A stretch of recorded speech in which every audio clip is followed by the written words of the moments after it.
many times in marriages, when a couple is in waiting, men usually don't talk about what they're going through. They usually don't talk about their struggles, the pressures that because come no from one family. asks them. No one asks. Really? They ask the woman. Oh, wow. They fear the men. You see, when the child is not there, it is not the woman that goes through much of that pain. It is the man who has a feeling of incapacity. The world has no place for weakness in a man. It's only the bar. When you find men in the bar drinking, it's not because they have money. It's because they are drowning their sorrows away. When they look everywhere, everyone is hitting on them. I do remember I used to be in meetings and you're the pastor and then you have to stand up and introduce yourself and say, okay, I'm Pastor Mark here and this is my wife Maureen, and people are expecting more. Yeah. How long have you been married? 5 years. The family? Yeah. We are waiting for what? Have you noticed that in your churches or the churches where we go, there are more women in church than men? Than men, yes. Now, a woman can easily get on a border or take a special hire or whatever, a taxi, and go to church. A man will first get to church and then look at the parking area and see fellow men parking and getting their wives out. And then he starts to feel, you will see him a bit shy, a bit laid back, and he is struggling with himself. But no one sometimes looks at that. And so, even going through that time, you struggle in spaces, in the business area, amongst the men, when you're introducing yourself, talking about yourself, you struggle. Of course, she's also struggling, but you feel like the head of the whole. You are failing. Yeah. And then you hear people saying, everything rises and falls on the leader. And who is the leader? The man.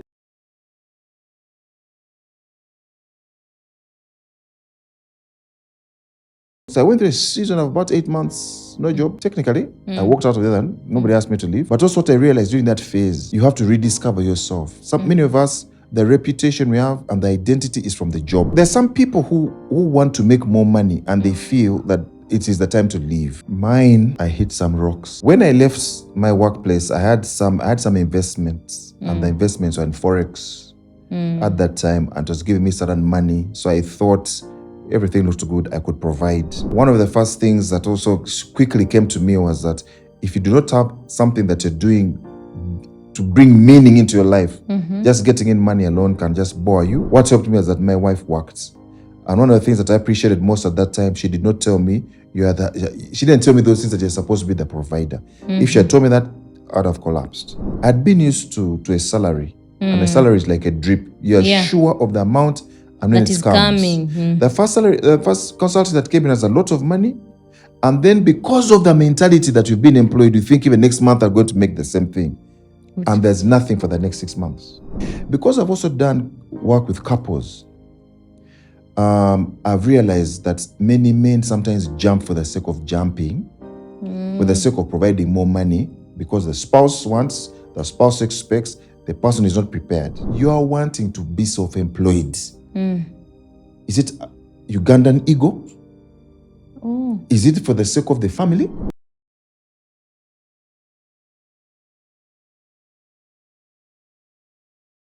I grew up in an era where technology was not as good as it is right now. But we had chick magazines. If you are 35 and above, you remember those small booklets that had naked women, one picture, man and the woman, they're having sex, they're naked. They would pay you 30 minutes to go and, surf, check out your email. The picture that the previous user left was of a naked woman. And the moment you see, you want to see more. Okay. That's when actually pornography and addiction of pornography and masturbation started for me. I'm Christian, but you watch Kohia, so there was that double life. And I would keep it a secret, and that caused a lot of effects in my life. I became very immoral. And I covered up my immorality. I slept around with a lot of girls. And yet I was a Christian. But then inside I was dying. Sleep with this girl, break up with this one, sleep with this girl. And so one time I'm going to masturbate. I just watched a clip. The Lord said something to me in my room. He told me, Andrew, do you love me? I said, of course I love you. And then the voice said, those who love me do my will. In that moment, I froze.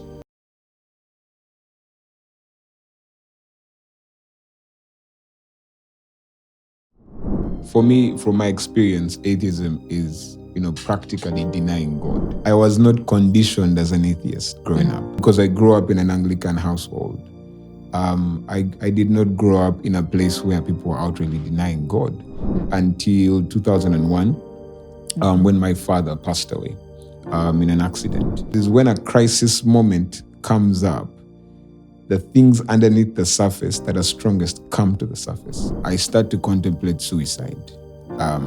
I start to get these thoughts and these images of me killing myself.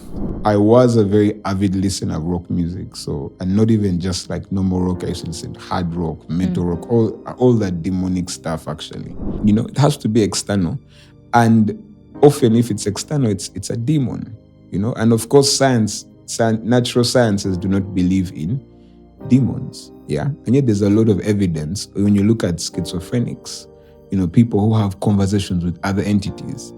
And those entities know things about them that they couldn't, or know things about other people, that they couldn't have known. I wasn't saying there's no God. I was denying there's a God. There are some scientists who calculated the probability of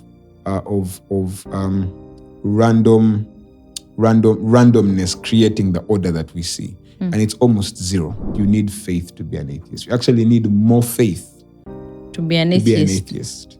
Because you have to go against all common sense. I don't have a clear memory of the transition, but at some point I'm standing, listening to this song, and I'm weeping. And in the midst of that weeping, something happens. An electric bolt hits my hands. A bolt of electricity hits my hand. And it's so significant that I stop what I'm doing. I pull out my earphones. I sit on my bed and I look at my hands and I'm asking, what just happened?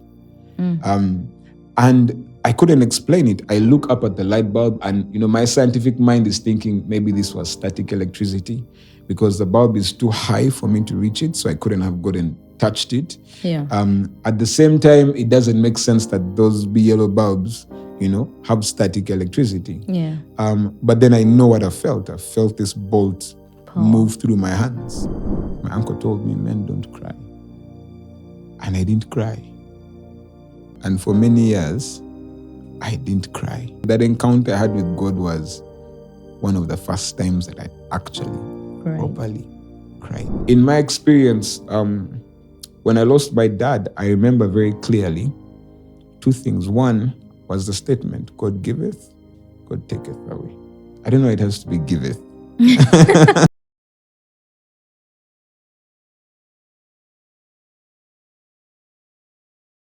I think for me, pornography has never been good for anything. It's a lie from the enemy. And pornography sits on the spirit of lust. So the man you're saying, no, my wife, you need to be doing it this style. You need to be touching me this way. You need to rotate this way. You forget that it's not real. These are acted scenes. It's not real. It's not human. It is demonic. A man has erectile dysfunction. Now, the thing that started with porn has led into separation, divorce, fighting. So you've opened up a door to many other things, issues. Yeah. The shame causes the other one who is not practicing porn to start feeling, what am I doing in this thing? Maybe it's me who is causing my husband to go for porn. The woman feels, I'm not good enough. No, you are good enough. Yeah. You are good enough. Now, can we get better? Of course. But do not allow the image of porn to be projected on you. When we talk about lust and pornography, marriage doesn't cure it. Just because you're married doesn't mean you have cured from it. It will keep in digging. And if you don't deal with it with your spouse, it will come up. And the thing about sexual sin is this: it shows up at the wrongest time. It shows up at the time when everyone is calling you papa, pastor, what? It shows up. And we've seen it the last 6 or 10 years. We've seen pastors, high level, being exposed. I can tell you that didn't start the day it was exposed. They covered it. They covered it. We don't cover addictions. We better expose them. Confess them. That's why the scripture says, confess your sin. Jesus heals us from the penalty of sin.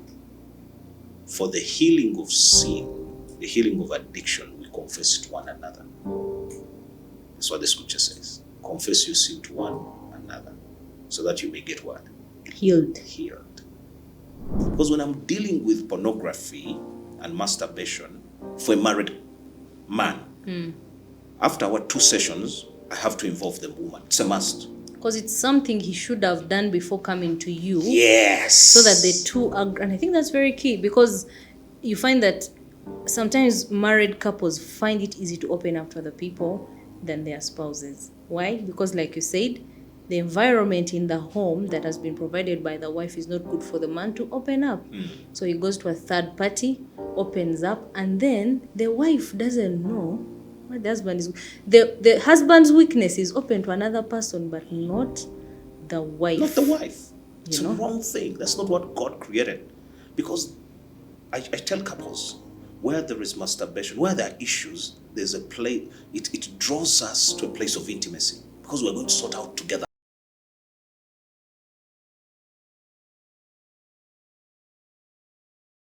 Now, when you talk about internet, I think parents need to get in a place whereby you also get yourself there. You're not going to ignore it and say, okay, now the things of TikTok, for me, I'm not for those things. You have to get there. There are opportunities in technology, but there are also challenges. And so we need to know. But I think a parent, when you realize that the device is asking for the behavior of a child, I know the patterns of a child, certain unique qualities of a child, now you need to get concerned. You've had cases where a child plays games, and when they reach a certain level, they tell them, now go and kill. That's the challenge. Or commit suicide. But how did it start? Just like we have tried to manage with the TV. That, you know, there are these sites. And how do you know that this site is bad? Because you watch it. You watched it. And And after watching it, you're not going to say, those are cartoons, I'm not going to watch it. Sit and watch. And then you can now see how you can delete that. But if you say, these are cartoons, I'm not going to watch, they're kids. Where are they? They are watching cartoons. You don't know what they're watching. Be intentional about your child. Who is the friend? Who are the friends? Where is the sitting position in class? Where does he sit? Where does she sit in class? Is it in front? Is it at the back? A parent who is going to apply the old way of disciplining a child is going to knock a wall. Because a teenager, the life of a teenager is a life where now they are seeking for independence. They want to do things their way, how they think is right, because they are also adults, they're young adults. Yeah. They can actually make better choices than the choice you want for them. And for you, because you think I am a parent, you need to listen to me. But a child has seen that there's a mistake. And so they want to be independent. Even when you call them, they take their time. And so you find the mother is struggling and say, my son does not listen to me anymore. When I tell this, that's what I told that boy to put on these clothes, has refused to put on these clothes. And then they want to buy their own clothes.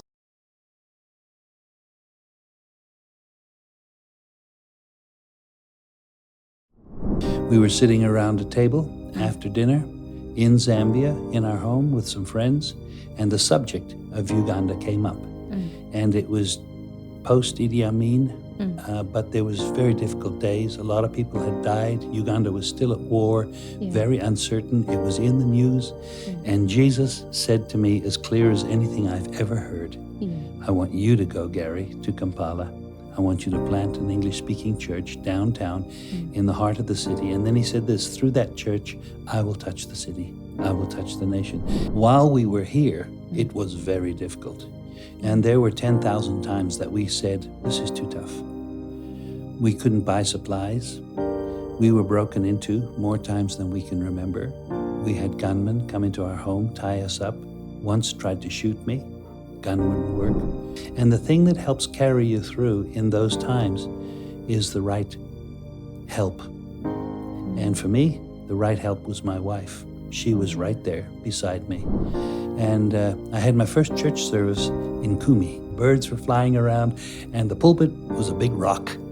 We decided on April the 22nd, 1984, that we would start church. We were able to eventually buy the building, renovate it completely, and it's now the first home of Watoto Church. The Godino family thought they built it for cinema, but they didn't know they were building it for the young people of Uganda. People, they will look at you and say, oh, he's important, but there's much more respect that comes to you when people say, oh, he loves us, he's one of us. He's not proud. It's not about him, it's about us. People will trust you. Sure. That's the way it is for us at Watoto Church. It gave me great joy to kneel down in front of Julius and Marilyn, to kneel down in front of Vernita and to wash their feet and to give them the responsibility of leading Watoto Church. I began to think of transition the very first Sunday we started Watoto, 40 years before. Transition is inevitable. It will happen. Why not prepare for it? Why not make it good instead of tough? You can't be a leader and expect people to submit to you if you've been a follower and never followed your leader.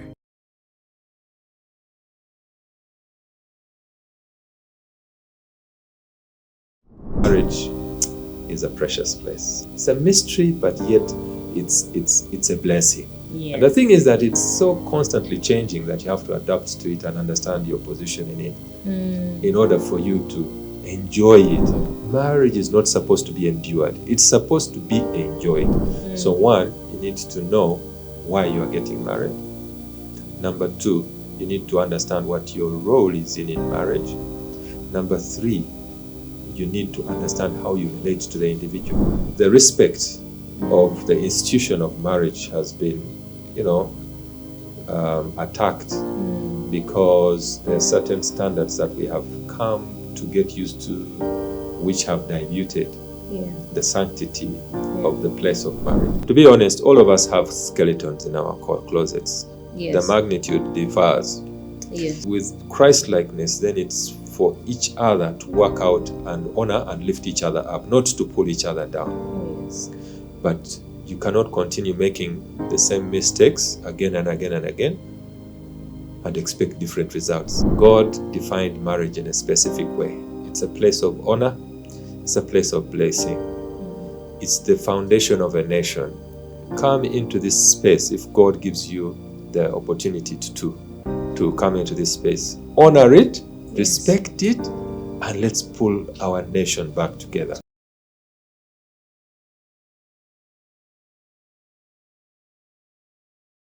Many times Christian couples, when they meet, when they're already born again, they don't talk about much of what happened before. In that area. Yeah. Why? Because they say that I'm now a new creation Yeah. in Christ Jesus. Old is passed away. Now new has come. And you're living with this person.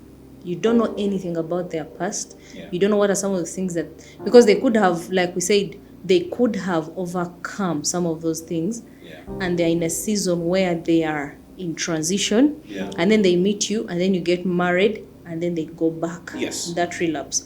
Now, what would you say to couples that are intending to get married about how much should be talked about, especially in that area of discussion? You know, wrong theology is very bad. And I've seen it all over church. I've been in church for many years. Yeah.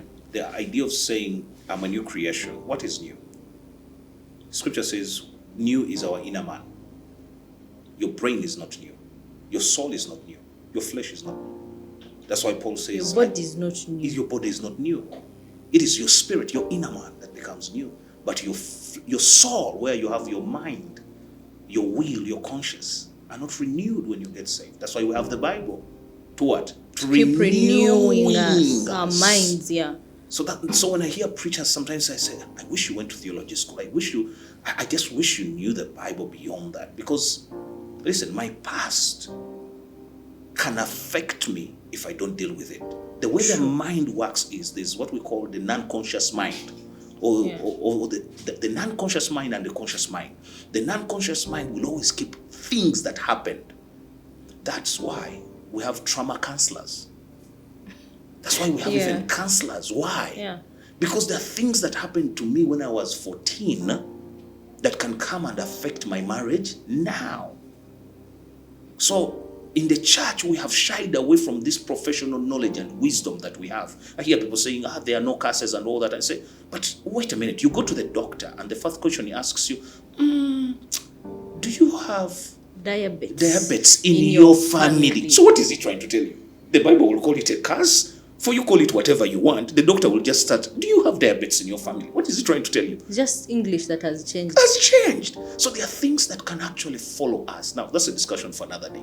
For the marrieds, if you're getting married or you're already married, this is my personal story. Yeah. Sweetie, when we were at campus, I think second year she was, I was Papa Fellowship.